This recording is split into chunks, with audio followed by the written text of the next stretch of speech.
बिस्मिल्लाहिर्रहमानिर्रहीम। अस्सलाम वालेकुम। मैं जलील खान कुलाची, आप मेरे यूट्यूब चैनल देख रहे हैं। हुजूर वाला पाकिस्तान के सियासी मंजरनामे में कुछ इंतहाई अहम तरीन चीज़ें आप तक पहुँचानी है। मशरिक़ वुस्ता की सूरत हाल आपके सामने है, इंतहाई अहम है उसके ऊपर डिस्कस करना। लेकिन मेरे ख्याल में इससे भी ज़्यादा सूरत हाल, इससे ज़्यादा अहम तरीन खबर एक और है। वो खबर पाकिस्तान के अंदर है और पाकिस्तान में मुबैना तौर पर मेरा ये दावा है या मेरा ये एनालिसिस है, मेरा ये तज्जिया है, आप इसको जो भी नाम देना चाहें, कि भारत की जानिब से आज उनकी खुफिया एजेंसी की जानिब से पाकिस्तान के अंदर, लाहौर के अंदर एक शख्स के ऊपर हमला किया गया है। ये खबर है क्या, मैं आपके सामने रखता हूं। असल में कुछ लिंक्स मैं इस खबर के साथ जोड़ूंगा जिससे सारी सूरत हाल आपके सामने नजर आ जाएगी कि क्या वाकई भारत की खुफिया एजेंसियों की जानिब से ये हमला किया गया है लाहौर के अंदर। ये आज का वाकया है, ये पहले की खबर नहीं है। सूरत हाल मैं आपके सामने सारी रखता हूं, फिर आप इसको खुद एज्यूम कर सकते हैं कि ये नताइज इसके क्या होंगे और ये चीज किस साइड पर जा रही है। आपको याद होगा कुछ दिन पहले द गार्डियन ने एक स्टोरी दी थी। स्टोरी ये थी कि भारत की खुफिया एजेंसी ने पाकिस्तान के अंदर 20 अफराद को चुन चुन कर, जो उनको मतलूब थे, उनको पाकिस्तान के मुख्तलिफ इलाकों में जाकर उनको टारगेट किया, उनको कत्ल किया। ये द गार्डियन का दावा था, उनकी स्टोरी थी। और उसके बाद फिर भारतीय वजीर दिफा का एक बयान आता है जिसमें वो इस चीज को कह लीजिए कि वो तस्दीक करते हैं और साथ ये भी कहते हैं कि हम पाकिस्तान के अंदर घुसकर उन लोगों को टारगेट करेंगे जो हमें मतलूब हैं। अब ये दोनों चीजें आप अपने माइंड में रखिए। हम आज वाली खबर के ऊपर आते हैं। आज लाहौर के अंदर एक इलाका है इस्लामपुरा, वहां पे एक शख्स है आमिर तांबा, उनके ऊपर आज मुसल्लह अफराद ने बाकायदा हमला किया, फायरिंग की। अब आमिर तांबा कौन है? आमिर तांबा ने बेसिकली कोट लखपत के अंदर एक भारतीय खुफिया एजेंसी का जासूस था, उनके ऊपर हमला किया था और हमले के नतीजे में वो बंदा मर गया था जिसका नाम सरबजीत सिंह था। वो सरबजीत मर गया था, भारतीय जासूस था। अब कुछ अरसा पहले आमिर तांबा कोट लखपत से रिहा होकर अपने इलाके में पहुंचा। जो ही वो अपने इलाके में पहुंचा तो किसी की जानिब से खुफिया यानी मुसल्लह अफराद की जानिब से उसके ऊपर हमला करना कि किस चीज की तरफ निशानदेही कर रहा है। अब पुलिस ये कह रही है कि हम इसके ऊपर इन्वेस्टिगेट कर रहे हैं, हम किसी मंतकी इंजाम तक पहुंचेंगे, हम सीसीटीवी फुटेज देख रहे हैं, हम शूटर्स को ढूंढ रहे हैं, वगैरह वगैरह।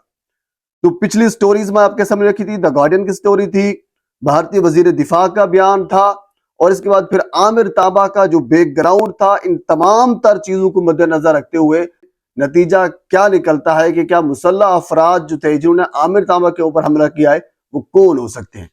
अगर वो भारत की खुफिया एजेंसी के लोग हैं तो क्या अब ऐसा माहौल हो चुका है कि पाकिस्तान के एक बड़े शहर लाहौर के अंदर कोई बंदा महफूज नहीं है और पाकिस्तान की जो सिक्योरिटी इदारे हैं उनके ऊपर एक बड़ा सवालिया निशान मौजूद है कि लाहौर जैसे शहर में, इस्लामपुरा लाहौर के इलाके में एक मखसूस शख्स को टारगेट किया जा सकता है, तो फिर तो कोई महफूज नहीं है। इंतहाई अलार्मिंग सूरत हाल है, वालेकिन इंतहाई अहम तरीन खबर थी। मैंने सोचा मेरे ख्याल में मशरिक़ वुस्ता में बड़ी खबरें आ रही हैं, लेकिन उससे भी ज्यादा अहम तरीन खबर ये है। अब हम थोड़ा सा मशरिक़ वुस्ता की जानिब आ जाते हैं। मशरिक़ वुस्ता में इस वक्त ईरान ने जो हमला किया है, हालांकि इसके ऊपर बहुत सी मीम्स बन रही हैं, बहुत से लोग एतराजात भी कर रहे हैं, ये अलामती हमला है, ये हो गया वो हो गया। फवाद चौधरी साहब ने भी यही कहा है कि अलामती हमला अगर हो सकता है तो कम से कम किसी ने स्टांस तो लिया है ना। यानी एक आप यूं समझ लीजिए कि दुनिया में एक तासुर तो किया है कि कोई ऐसा मुल्क भी है जो अमेरिका के खिलाफ, जो इसराइल के खिलाफ खड़ा हो सकता है। अब हमने, पाकिस्तान ने एक होम्योपैथिक किस्म की एक स्टेटमेंट दी है और ये कहा है कि पाकिस्तान खुसूसी के दफ्तर खाजा की जानिब से ये बयान दिया गया है कि तशवीश का इजहार करता है और साथ पाकिस्तान जो है वो सब्र व तहम्मुल का मुजाहरा करने की तलकीन करता है। हम इस नहज पर पहुंच चुके हैं कि हम किसी के लिए दुआ कर सकते हैं या किसी के लिए बद दुआ ही कर सकते हैं, इतना हो सकता है। आपको याद होगा हामिद मीर हमारे सीनियर जर्नलिस्ट है, इन्होंने दावा किया था हामिद मीर साहब ने कि जनरल बाजवा की जानिब से इमरान खान के ऊपर प्रेशर था कि आप इसराइल को तस्लीम करें, लेकिन इमरान खान ने इसराइल को तस्लीम नहीं किया।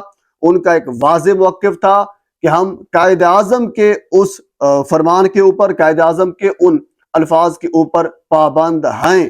ہم اچھا یاد رکھیے، میرے خیال میں اگر ہم اسرائیل کو خدا نخواستہ تسلیم کرتے ہیں تو بیسیکلی ہم اپنے اصولوں پر کمپرومائز کر رہے ہیں، اپنے اصولوں پر سمجھوتا کر رہے ہیں، تو پھر ہم کشمیر کو لینے کے جو دعویٰ ہے اس کو پھر ہم بھول جائیں، کیونکہ یہ دونوں چیزیں آپس میں لنک ہیں، ایک جیسی ہیں۔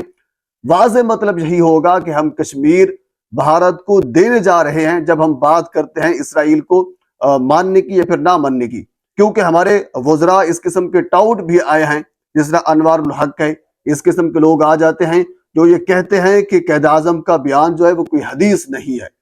بھئی آپ کون ہوتے ہیں آج 76 سال بعد یہ گفتگو کر رہے ہیں؟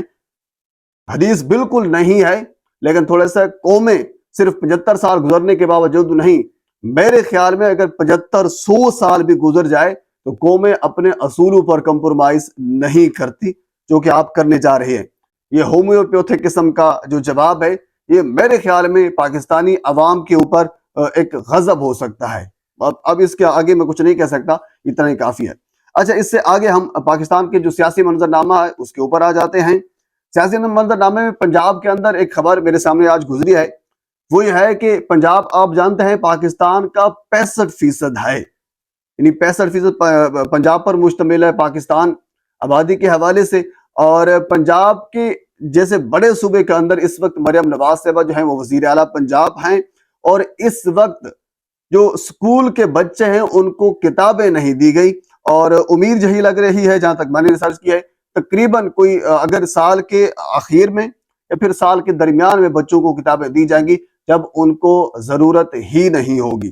ایک جو کہ انتہائی الارمنگ صورتحال ہے۔ اب ظاہر سی بات ہے کیونکہ مریم صاحبہ خود کس قسم کے سٹیپ لے کر وہ جناب علی کنگ ایڈورڈ میں گئی، پھر وہاں سے نکالی گئی، اور یاسمین راشد صاحبہ نے بڑی خوبصورت سٹوری بتائی تھی۔ مریم نواز صاحبہ کا یا پھر شریف خاندان کا خود ان کا تعلق جب تعلیم سے نہیں ہے تو ظاہر سی بات ہے پھر وہ تعلیم پر توجہ ہی نہیں ان کی ہوتی۔ اچھا، اس کے ساتھ اگلی خبر بھی انتہائی اہم ہے، وہ یہ ہے کسانوں کے حوالے سے۔ یاد رکھیے، جب بھی شریف خاندان کی حکومت پاکستان کے اندر آتی ہے کسان کا برا حال ہوتا ہے اور کسان کے اوپر ظلم و ستم کیا جاتا ہے۔ ایک مرتبہ پھر وہی ظلم اٹھایا جا رہا ہے۔ خان کے دور میں مسئلہ یہ تھا کہ جب بالکل مہنگائی تھی، بہت سی چیزیں مہنگی تھی، لیکن جو اجناس تھی ان کی قیمتیں اچھی تھی تو کسان اس میں خوشحال تھا۔ اب یوریا کی بوری جو ہے وہ اگر مل رہی ہے 15,000 کی، جو کہ انتہائی مشکل میں مل رہی ہے، جبکہ اس وقت جو گندم کا ریٹ ہے اگر بوری کی بات کی جائے یعنی 100 کلو کی بات کی جائے تو وہ تقریباً کوئی 95-9600 یا پھر میکسیمم 9800 تک بک رہی ہے، جو کہ انتہائی الارمنگ صورتحال ہے۔ اب اس کے ایون کے ابھی تک تمہیں ریسرچ میں یہ بھی دیکھ رہا تھا کہ حکومت کو ضرورت ہی نہیں ہے گندم کی، بس ایک عجیب قسم کی اسٹریٹجی بنائی گئی ہے۔ پچھلی جب پی ڈی ایم کی حکومت تھی، شہباز شریف صاحب تھے، اس میں یہ اسٹریٹجی تھی کہ پٹواری حضرات، اسسٹنٹ کمشنر، بیوروکریسی کو یہ آرڈر تھے کہ آپ کسانوں کے گھروں سے ڈنڈے لے کر جائیں، پولیس لے کر جائیں، ان کے گھروں سے گندم نکالیں اور ان کو کہیں کہ آپ گندم دیں، اسی ریٹ پر دیں، آپ کا باپ بھی گندم دے گا۔ یہ صورتحال تھی۔ اب صورتحال یہ ہے کہ ہم نے گندم نہیں لینی، اگر آپ نے گندم حکومت کو دینی ہے پھر یہ ریٹ یہی ہے، نہیں آپ کھاد خریدیں گے ایک 15,000 کے اوپر، اس کے بعد پھر گندم آپ کہہ لیجیے کہ زبردستی آپ ان سے 3900 کے من کے حساب سے آپ لیں گے۔ شرم آنی چاہیے کم از کم، کسانوں کو ان کا بدلہ دینا چاہیے، اجناس کی قیمتیں اوپر ہونی چاہیے، یا پھر کہہ لیجیے کہ جو زرعی ادویات ہیں، کھاد ہے، ان کی قیمتیں نیچے لانا ہوگی۔ ذرا سی بات ہے اس میں، تاکہ جو ایک بیلنس ہے وہ کیا جا سکے دونوں چیزوں کو۔